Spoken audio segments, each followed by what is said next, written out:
की सूक्ष्म उपस्थिति में, उनकी प्रेरणा से तथा उनकी कृपा से हम लोग स्वाध्याय कर रहे हैं गायत्री महाविज्ञान का। गायत्री महाविज्ञान भाग 1। ओम भैया अभी यहीं से शुरू करना है। जी प्रभु, ये जो पेज खुला हुआ है, किसी छोटी हाँ, चौकी, चबूतरी या चबूतरी आसन पर फूलों का या एक आसन पर सुंदर सा आसन बनाए। ये गुरुदेव विधि बता रहे हैं कि किस प्रकार से करना है। अनुष्ठान की विधि, अनुष्ठान कैसे किया जाए। जी। ठीक है, आइए आज का स्वाध्याय प्रारंभ करने के पहले हम एक बार गायत्री मंत्र साथ साथ बोलते हैं। ओम भूर्भुवः स्वः तत्सवितुर्वरेण्यं भर्गो देवस्य धीमहि धियो यो नः प्रचोदयात्। ओम गुरुर्ब्रह्मा गुरुर्विष्णु गुरुर्देव महेश्वर गुरुवे परब्रह्म तस्मै श्री गुरुवे नमः। तस्मै श्री गुरुवे नमः।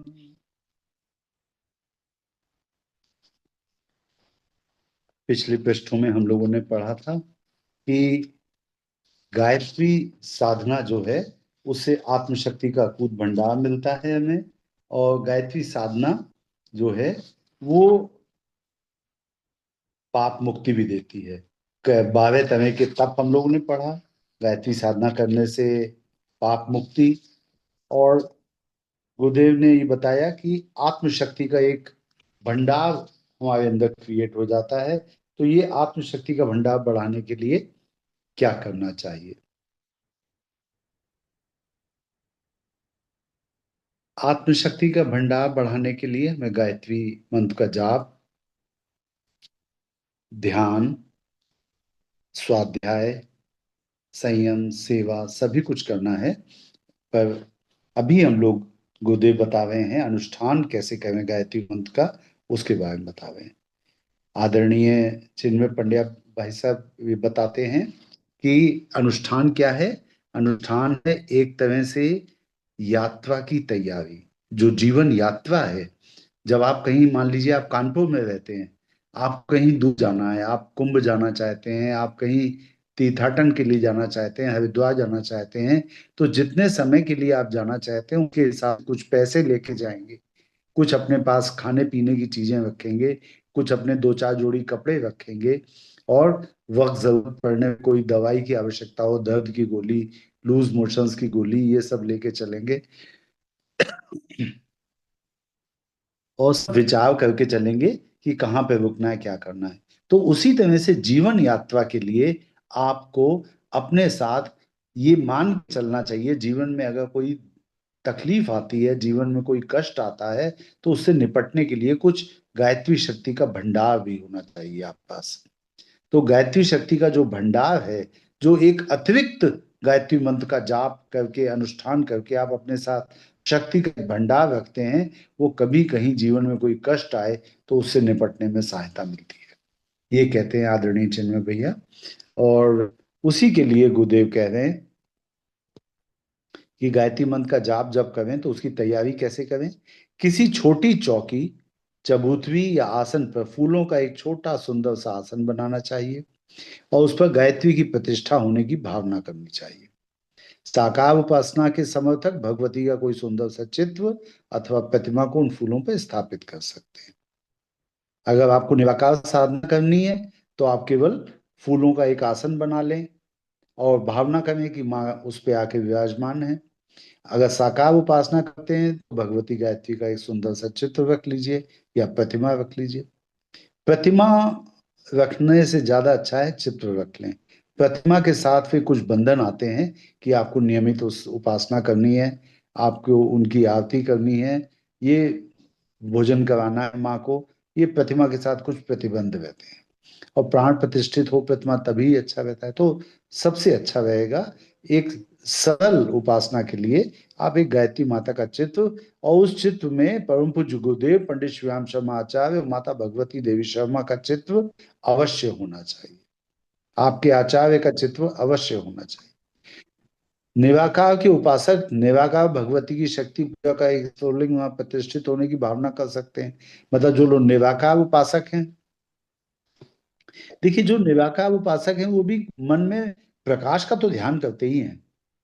ऐसा तो कर नहीं सकते कि निराकार उपासक बिल्कुल आंख बंद करके और गायत्री मंत्र का जाप करें। जब आप जाप करें, अगर बिल्कुल निराकार उपासक हैं तो या तो सूर्य की भावना अपने मन में मानस लोक में अपने सूर्य के चित्र को प्रतिष्ठित करें, या प्रकाश की उपासना करें, या गायत्री मंत्र का लिखा हुआ एक चित्र जिसमें गायत्री मंत्र लिखा हो, ओम भूर्भुवः स्वः तत्सवितुर्वरेण्यम भर्गो देवस्य धीमहि धियो यो नः प्रचोदयात्। या तो गायत्री मंत्र लिखा हुआ हो, या सूर्य का चित्र हो, या एक ऐसा निराकार उपासक एक ऐसी भावना कर सकते हैं कि हम अपने सामने एक दीपक रख लें और दीपक से निकलता हुआ प्रकाश भावना करें कि ये माँ की शक्ति है। तो निराकार उपासना के उपासक निराकार भगवती की शक्ति पूजा का एक स्फुलिंग वहां प्रतिष्ठित होने की भावना कर सकते हैं। कोई साधक धूप बत्ती दीपक की अग्निशिखा में भगवती की चैतन्य ज्वाला का दर्शन करते हैं और उसी दीपक या धूप बत्ती के फूलों पर प्रतिष्ठित करके अपनी आराध्य शक्ति की उपस्थिति अनुभव करते हैं। विसर्जन के समय प्रतिमा को हटाकर शयन करा देना चाहिए। पुष्पों को जलाशय या पवित्र स्थान में विसर्जित कर देना चाहिए। अधजली धूप बत्ती या रुई बत्ती को बुझाकर उसे भी पुष्पों के साथ विसर्जित कर देना चाहिए। ये बहुत इंपॉर्टेंट बात है। कई लोग क्या करते हैं कि दूसरे दिन भी पुराने अधजली धूप बत्ती या रुई बत्ती जो है उसको भी इस्तेमाल कर लेते हैं। ये नहीं करें। प्रतिदिन नई धूप बत्ती और नई रुई की बत्ती का प्रयोग करें।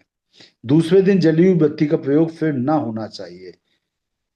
अगर बिल्कुल उस तरह से गुरुदेव ने एक स्थान पर यह भी लिखा है कि अगर दीपक जलाते समय आपसे धूप बत्ती या रुई की बत्ती आप जला रहे हैं, जैसे रुई की बत्ती जल के बुझ जाए, तो फिर उस बत्ती को हटा के दूसरी बत्ती की स्थापना करें। घी वही रख लें, लेकिन दूसरी बत्ती रखें। गायत्री पूजन के लिए 5 वस्तुएं प्रधान रूप से मांगलिक मानी गई हैं। 5 वस्तुएं पंचोपचार पूजन के लिए। इन पूजा पदार्थों में वह प्राण है जो गायत्री के अनुकूल पड़ता है। इसलिए पुष्प आसन पर प्रतिष्ठित गायत्री के सम्मुख धूप जलाना, दीपक स्थापित करना, नैवेद्य चढ़ाना, चंदन लगाना तथा अक्षतों की वृष्टि करनी चाहिए। तो ये जो 5 चीज हैं, माँ गायत्री के चित्र के सामने, या अगर आपने एक पुष्प रखा है और ये भावना की है कि उस पुष्प पे माँ गायत्री का प्राण प्रतिष्ठित है, तो उसके सामने धूप जलाइए, दीपक जलाइए। धूप दीप नैवेद्य मतलब मिष्ठान्न। मिष्ठान्न नहीं हो तो चाहे शक्कर या मिश्री या किशमिश, चंदन लगाना तथा अक्षतों की वृष्टि करना। तो ये 5 चीजें बहुत आवश्यक हैं। अगर दीपक और धूप को गायत्री की स्थापना में रखा गया है तो उसके स्थान पर जल का अर्घ्य देकर 5वें पूजा पदार्थ की पूर्ति करनी। अगर आपने गायत्री का चित्र नहीं रखा है तो ये 5 फिर नहीं हो पाएंगे, तो आपको जल भी चढ़ाना चाहिए। पूर्व वर्णित विधि से प्रातः काल पूर्वाभिमुख होकर, मतलब पूर्वा अभिमुख मतलब पूर्व दिशा की ओर मुख करके बैठे। आपके घर में जिस ओर सूर्य उगता है उस ओर, या अगर आप स्मार्टफोन यूज करते हैं तो उसमें एक कंपास डाउनलोड कर लें, उससे पता कर लें पूरब किधर है। पूरब दिशा में मुख करके सुबह बैठे, और सायंकाल अगर कर रहे हैं तो पश्चिम दिशा में डूबते हुए सूर्य की तरफ मुख करके बैठे, या जिधर आपने गायत्री के चित्र की स्थापना की है उस तरफ मुंह करके बैठे। अच्छा ये होगा कि गायत्री का चित्र उत्तर, ईशान कोण या पूर्व दिशा में हो। इसलिए गुरुदेव कह रहे हैं कि पूर्व वर्णित विधि से प्रातःकाल पूर्वाभिमुख, पूर्व की तरफ मुख करके बैठे, शुद्ध भूमि पर शुद्ध होकर कुश के आसन पर बैठे। अगर कुश का आसन आपको बाजार में मिल जाता है तो ये सर्वोत्तम है, क्योंकि कुश जो है वो सर्वाधिक सतोगुणी पदार्थ है इस सृष्टि का। कुश जो है उसमें सतोगुण सबसे ज्यादा है। जल का पात्र समीप रखें, धूप और दीपक जप के समय जलते रहने चाहिए। अगर आपको कुश का आसन नहीं मिलता तो कोशिश करिए सफेद, अगर जाड़े का समय है तो सफेद कंबल पे बैठ करके आप करें। अगर आपने गुरु गीता पढ़ी होगी तो उसमें डिटेल में दिया है कि आसन आसन जो है वो कैसा होना चाहिए। अगर आसन सफेद कंबल का है तो बहुत अच्छा, नहीं तो कुश का आसन वो सर्वश्रेष्ठ है, उससे अच्छा कुछ भी नहीं। और कुछ भी नहीं मिल रहा तो एक साधारण सूती आप आसन बिछा करके उस पर बैठ सकते हैं।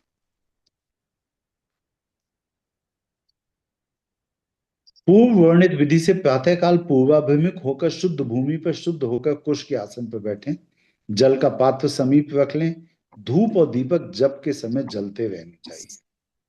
बुझ जाए तो उस बत्ती को हटाकर नई बत्ती डालकर पुनः जलाएं। देखिए यहाँ पे गुरुदेव ने फिर लिख दिया साफ साफ कि अगर दीपक बुझ जाए तो जिस बत्ती में से अग्नि चली गई उसको आप ऐसा मानिए कि जिस शरीर में से प्राण चले गए तो उस शरीर का त्याग कर दिया जाता है। अब वही प्राण तो वही रहेगा लेकिन एक नया शरीर धारण करेगा। तो उसी तरह से अगर दीपक बुझ जाता है तो बत्ती को हटा दें और नई बत्ती डालकर पुनः जलाएं। डॉक्टर साहब दीपक या यही उसमें चीज पड़े हुए फिर घृत को हटा। डॉक्टर साहब यही जी। चीज फिर हम लोगों के पूजा के मंदिर में जो अखंड दीप जलता रहता है उसके लिए भी यही होगा फिर, कि यदि किसी भी कारण से उसकी बिल्कुल। बत्ती बुझ जाती है तो फिर उस पूरी बत्ती तो को। बत्ती चेंज करें। हाँ, आप बत्ती को मान लें जैसे शरीर है और जो उसमें अग्नि जल रही है वो प्राण है। तो प्राण तो वही फिर से काम आ जाएगा। ईश्वर प्राण को थोड़ी इधर उधर बेकार करते हैं। प्राण तो फिर नया शरीर धारण कर लेता है। तो अगर बत्ती बुझ जाती है तो उस बत्ती को फेंक दें और नई बत्ती जलाएं। बुझ जाए तो उस बत्ती को हटाकर नई बत्ती डालकर पुनः जलाना चाहिए। दीपक या उसमें पड़े हुए घृत को हटाने की आवश्यकता नहीं है। पुष्प आसन पर गायत्री की प्रतिष्ठा। पुष्प आसन पर गायत्री की प्रतिष्ठा और पूजा के नंतर जप प्रारंभ कर देना चाहिए। नित्य यही क्रम रहे। प्रतिष्ठा और पूजा अनुष्ठान काल में नित्य होती रहनी चाहिए। मन चारों ओर न दौड़े, इसलिए पूर्व वर्णित ध्यान भावना के अनुसार गायत्री का ध्यान करते हुए जप करना चाहिए। अब सबसे बड़ी बात आती है मन की। मन के लिए भगवान श्री कृष्ण ने कई बार कहा है कि मन, कोई कोई कोई लोगों का मन बड़ा चंचल होता है, मन इधर उधर भागता है। तो मन के लिए गुरुदेव ने भी यही बात कही है। उन्होंने कहा बेटा, मन की संरचना जिस पदार्थ से हुई है वो उसमें चंचलता का समावेश है। वो इधर उधर भागेगा। मन अगर नहीं भागता तो इसका मतलब आपको समाधि लग गई है। मन आपका अगर इधर उधर नहीं भागता तो वो बहुत उच्च स्थिति है, वो तो यदा कदा ही आती है समाधि की स्थिति। उस तक पहुंचने के पहले उस तक पहुंचने के पहले आपको कोशिश करनी चाहिए कि मन को निरंतर अभ्यास से या वैराग्य से आप कंट्रोल में करें। गीता में भगवान श्री कृष्ण ने मन को कंट्रोल करने के दो ही तरीके बताए हैं। उन्होंने कहा कि हे अर्जुन, ये मन बहुत ही चंचल है और इसको पकड़ के रोकना बड़ा मुश्किल है और ये केवल अभ्यास और वैराग्य से ही कंट्रोल में आता है। तो गुरुदेव ने भी इसके लिए एक तरीका बताया है। गुरुदेव ने कहा है कि अगर जप के समय आपका मन इधर उधर भागता है तो इसके लिए एक काम आप कर सकते हैं कि कोई एक चीज का ध्यान करने लगे। जैसे माता गायत्री का चित्र है आपके सामने, तो माँ के अंग प्रत्यंग पे अपना ध्यान लगाइए। माँ हंसारूढ़ है, हंस के ऊपर अपना ध्यान लगाइए। माँ के गोद में बैठने का ध्यान करिए। माँ के साथ आप वार्तालाप करने की कोशिश करिए। माँ के स्तन से दूध पीने का प्रयास करिए। आप ऐसा ध्यान करें कि माँ के स्तन से आप दूध पी रहे हैं। और कोशिश करें कि अगर इधर उधर मन भागता है आपका तो एक स्थान पे केंद्रित करने के लिए, चाहे गुरुदेव के चरणों में, चाहे माता भगवती देवी शर्मा के चरणों में आप अपना ध्यान लगा दीजिए। आपने पढ़ा भी होगा, ध्यान मूलम गुरु मूर्ति पूजा मूलम गुरु पदम, है ना। तो ध्यान मूलम गुरु मूर्ति, या तो गुरु की मूर्ति का ध्यान करें, गुरु के चित्र का ध्यान करें, गुरु के चरणों का ध्यान करें, गुरु के चरणों में अपना सर रख दें। कोई ऐसा चित्र हो जिसमें गुरु के चरण हो तो आप उस पर अपना ध्यान लगाइए। गुरु के चरणों के अंगूठे पे अपना ध्यान लगाइए। ध्यान लगाना बहुत आवश्यक है, क्योंकि गीता में भगवान श्री कृष्ण ने एक स्थान पे कहा है कि मंत्र जप का अभ्यास करने से ज्यादा श्रेष्ठ है ज्ञान, अर्थात स्वाध्याय करें और ज्ञान प्राप्त करें, उससे भी ज्यादा श्रेष्ठ है ध्यान। तो अगर आप ध्यान भी करते चलते हैं मंत्र जप के साथ, तो उससे श्रेष्ठ कुछ भी नहीं हो सकता।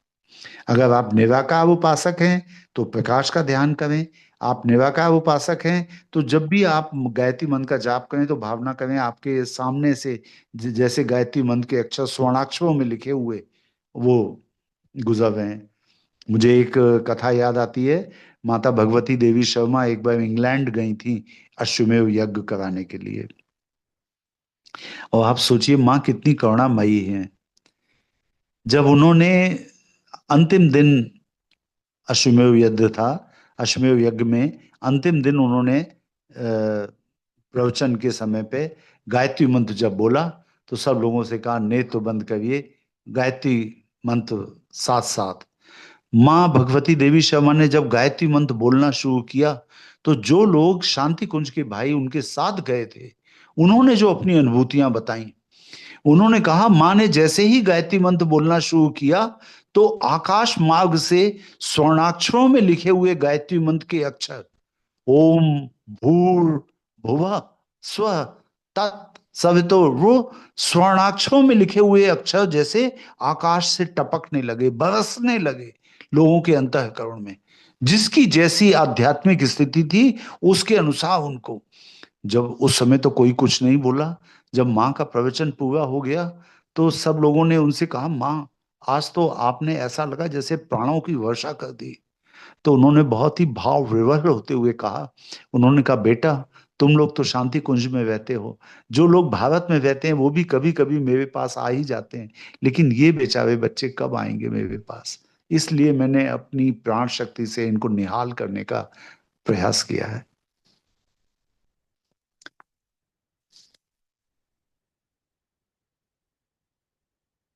तो गुरुदेव लिख रहे हैं पुष्प आसन पर गायत्री की प्रतिष्ठा और पूजा के अनंतर जब प्रारंभ कर देना चाहिए, नित्य यही क्रम रहे। प्रतिष्ठा और पूजा अनुष्ठान काल में नित्य होती रहनी चाहिए। मन चारों ओर न दौड़े, इसलिए पूर्व वर्णित ध्यान भावना के अनुसार गायत्री का ध्यान करते हुए जप करना चाहिए। साधना के इस आवश्यक अंग के ध्यान में मन लगा देने से वह एक काव्य में उलझा रहता है और जगह जगह नहीं भागता। भागे तो उसे रोक रोक कर बार बार ध्यान भावना पे लगाना चाहिए। इस विधि से एकाग्रता की दिन दिन वृद्धि होती चलती है। 1.25 लाख जप को 40 दिन में पूरा करने का क्रम पूर्व काल से चला आता है। अर्थात जो अनुष्ठान 40 दिन करने का है उसमें 1.25 लाख का जप हो जाता है। पर निर्बल अथवा कम समय तक साधना कर सकने वाले साधक उसे 2 मास में भी समाप्त कर सकते हैं। प्रतिदिन जप की संख्या बराबर होनी चाहिए, किसी दिन ज्यादा किसी दिन कम ऐसा क्रम ठीक नहीं। यदि 40 दिन में अनुष्ठान पूरा करना हो तो 1,25,000 बार गायत्री मंत्र का जाप 40 दिन में करने के लिए 3,125 मंत्र नित्य जपने चाहिए। माला में 108 दाने होते हैं। इतने मंत्रों के द्वारा लगभग 29 मालाएं प्रतिदिन होनी चाहिए। यदि 2 मास में जप करना हो तो 2080 मंत्र प्रतिदिन जपने चाहिए। इन मंत्रों की मालाएं 2080 में 108 का भाग लगाएं तो 20 मालाएं प्रतिदिन हो जाती हैं। माला की गिनती याद रखने के लिए खड़िया मिट्टी को गंगा जल में सान कर छोटी छोटी गोली बना लेनी चाहिए और एक माला जपने पर एक गोली को एक स्थान से दूसरे स्थान पे रख देना चाहिए। इस प्रकार जब सब गोलियां एक स्थान से दूसरे स्थान तक शिफ्ट हो जाएं तो जप समाप्त कर देना चाहिए। इस क्रम से जप संख्या में भूल नहीं पड़ती। गायत्री का आवाहन मंत्र है, हम सबको पता है, आयातु वरदे देवी त्वयक्षरे ब्रह्मवादिनी गायत्री छंदसाम मातः ब्रह्म योने नमोस्तुते। जब आप जब पूरा कर लें तो माँ गायत्री का विसर्जन मंत्र है, उत्तमे शिखरे देवी भूम्याम पर्वत मोदिनी ब्राह्मणेभ्यो हनुज्ञाता गच्छ देवी यथा सुखम। उत्तमे शिखरे देवी भूम्याम पर्वत मोदिनी ब्राह्मणेभ्यो हनुज्ञाता गच्छ देवी यथा सुखम। अनुष्ठान के अंत में हवन करना चाहिए, तदंतर शक्ति के अनुसार दान और ब्रह्म भोज करना चाहिए। ब्रह्मभोज उन्हीं ब्राह्मणों को करवाना चाहिए जो वास्तव में ब्राह्मण है, वास्तव में ब्रह्म परायण है। ब्राह्मण का मतलब होता है जो ब्रह्म को तत्व से जाने, जो ब्रह्म परायण हो, जो ब्रह्म अभिमुख हो। कुपात्रों को दिया हुआ दान और कराया हुआ भोजन निष्फल जाता है।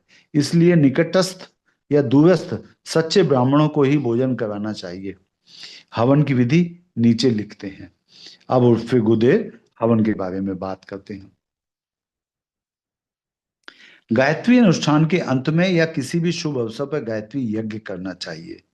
जिस प्रकार वेद माता की सरलता, सौम्यता, वत्सलता, सुशीलता प्रसिद्ध है, उसी प्रकार गायत्री हवन भी अत्यंत सुगम है। इसके लिए बड़ी भारी मीन मेख निकालने की या कर्मकांडी पंडितों का ही आश्रय लेने की अनिवार्यता नहीं है। साधारण बुद्धि के साधक इसको भली प्रकार कर सकते हैं। कुंड खोद कर या वेदी बनाकर दोनों ही प्रकार से हवन किया जाता है। यानी या तो जो बना बनाया एक कुंड मिलता है मार्केट में, उसे आप ले आइए, उसे आप रख लीजिए और उसके ऊपर आप यज्ञ करिए। या आपके घर में अगर कच्ची जमीन है तो उसमें गड्ढा खोद करके तो भी आप कर सकते हैं। निष्काम बुद्धि से आत्म कल्याण के लिए किए जाने वाला हवन कुंड खोद कर करना ठीक है। और किसी कामना से मनोरथ की पूर्ति के लिए किए गए जाने वाले यज्ञ वेदी पे किए जाने चाहिए। अब देखिए कितना अच्छा अंतर बताया गुरुदेव ने। वैसे तो जो भी आप यज्ञ करें उसके लिए आपको ये तय कर लेना चाहिए कि आप निष्काम भाव से, देखिए निष्काम भाव से तो कोई नहीं करता, ये तो निश्चित है।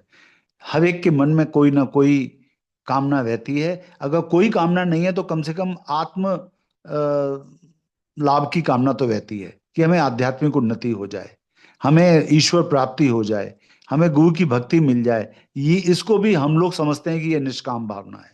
निष्काम भावना ये नहीं होती। निष्काम भावना होती है जिससे गुरुदेव ने, जिससे हमारे ऋषि मुनियों ने तपस्या की, उनके मन में संपूर्ण सृष्टि के आध्यात्मिक उन्नति की कामना रहती थी, वो निष्काम हुआ। हमारे मन में तो अपनी आध्यात्मिक उन्नति, अपने बच्चों के लिए कुछ मांग लें, लड़की की शादी हो जाए, लड़के की नौकरी लग जाए, घर में मुकदमा है, बीमारी है, ये सब ठीक हो जाए। तो अगर ऐसी कामनाओं के साथ आप यज्ञ करना चाहते हैं तो एक कुंड खरीद करके लाएं, धरती से ऊपर कुंड रख करके उसमें यज्ञ करें। अगर जमीन है, कच्ची जमीन खोद के वेदी बना के कर रहे हैं तो उसमें एक गड्ढा खोद करके उसमें आप कर सकते हैं। जो कुंड खरीदते हैं उसमें या जो गड्ढा खोदते हैं वो इन्वर्टेड पिरामिड होता है। यानी वो नीचे की तरफ संकरा और ऊपर की तरफ चौड़ा होता है। अर्थात जो एनर्जी जनरेट हो उसको डिस्ट्रीब्यूट करने की इच्छा रखते हैं आप, है ना। इन्वर्टेड पिरामिड का मतलब है जो कुंड है या जो वेदी बना रहे हैं गड्ढा खोद के, वो नीचे गहराई में सकरा और ऊपर आते आते चौड़ा होता जाता है। तो जो एनर्जी जनरेट हो रही है या जो एनर्जी डाउनलोड कर रहे हैं आप समष्टि से, ब्रह्मांड, माता गायत्री से, यज्ञ पिता से, वो एनर्जी को आप सब जगह डिस्ट्रीब्यूट करना चाहते हैं, इसलिए इन्वर्टेड पिरामिड होता है। कुंड खोदकर या वेदी बनाकर दोनों ही प्रकार से हवन किया जा सकता है।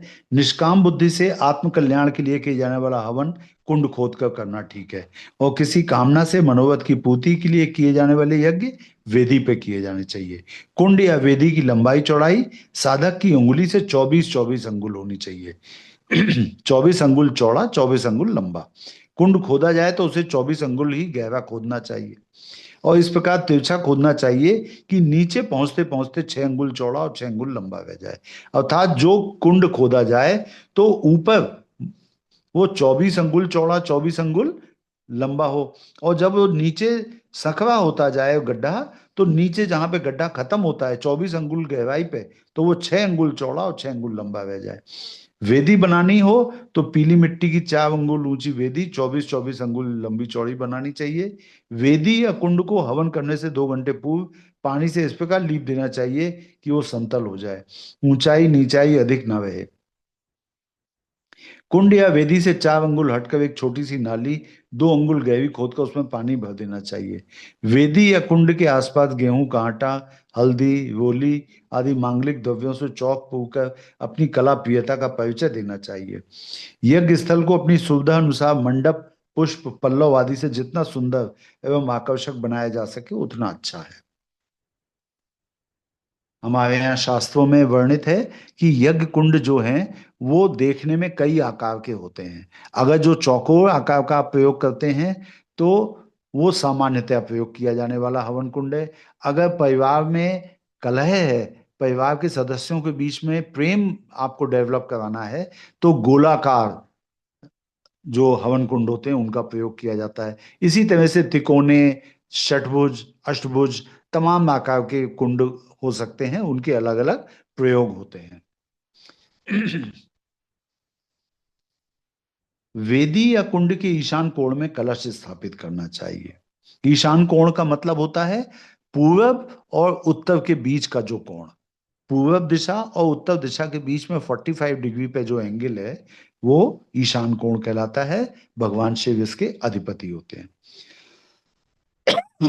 वेदी या कुंड के ईशान कोण में कलश स्थापित करना चाहिए। मिट्टी या उत्तम धातु के बने हुए कलश में पवित्र जल भरकर उसके मुख में आम्र पल्लव, आम के पत्ते रखें और ऊपर ढक्कन में चावल, गेहूं का आटा, मिष्ठान्न अथवा कोई अन्य मांगलिक द्रव्य जैसे हल्दी रख देना चाहिए। कलश के चारों ओर हल्दी से स्वास्तिक अंकित कर देना चाहिए। कलश के समीप एक छोटी चौकी या वेदी पर पुष्प और गायत्री की प्रतिमा, पूजन सामग्री रखी जानी चाहिए। वेदी या कुंड के तीन ओर आसन बिछाकर इष्ट मित्रों, बंधु बांधवों सहित बैठना चाहिए। पूर्व दिशा में जिधर कलश और गायत्री स्थापित है उधर किसी श्रेष्ठ ब्राह्मण अथवा अपने वयोवृद्ध को आचार्य वर्ण करके बिठाना चाहिए। वह इस यज्ञ का ब्रह्मा है। यजमान पहले ब्रह्मा के दाहिने हाथ में सूत्र कलावा बांधे, रोली या चंदन से उसका तिलक करे, चरण स्पर्श करे। तदुपरांत ब्रह्मा उपस्थित सब लोगों को क्रमशः अपने पास बुलाकर उनके दाहिने हाथ में कलावा बांधे, मस्तक पर रोली का तिलक करे और उनके ऊपर अक्षत छिड़क कर आशीर्वाद के मंगल वचन बोले। यजमान को पश्चिम में बैठना चाहिए, उसका मुख पूर्व को रहे। जिनको यज्ञ करना है उनका मुख पूर्व दिशा को रहे। हवन सामग्री हवन सामग्री और घृत अधिक हो तो उसे कई पात्रों में विभाजित करके कई व्यक्ति हवन करने बैठ सकते हैं। सामग्री थोड़ी हो तो यजमान हवन सामग्री अपने पास रखे और उनकी पत्नी घृत पात्र सामने रख के चम्मच संभाले। पत्नी ना हो तो भाई या मित्र घृत पात्र लेके बैठ सकता है। समिधाएं 7 प्रकार की होती हैं। ये सब भी ना मिल सके तो जितने प्रकार की मिल सके उतने प्रकार की ले लेनी चाहिए। हवन सामग्री त्रिगुणात्मक साधना में आगे दी हुई है, वे तीनों गुण वाली लेनी चाहिए। पर आध्यात्मिक हवन हो तो सतोगुणी सामग्री आधी और चौथाई चौथाई रजोगुणी और तमोगुणी लेनी चाहिए। अर्थात जो पदार्थ आप हवन सामग्री की तरह से प्रयोग करें उनके गुणों के अनुसार आप उनको ग्रहण करें। यदि किसी भौतिक कामना के लिए हवन किया गया है तो रजोगुणी आधी और सतोगुणी और तमोगुणी चौथाई चौथाई लेनी चाहिए। सामग्री भली प्रकार साफ कर धूप में सुखाकर जौकुट कर लेना चाहिए। सामग्रियों में किसी वस्तु के ना मिलने पर या कम मिलने पर उसका भाग उसी गुण वाली दूसरी औषधि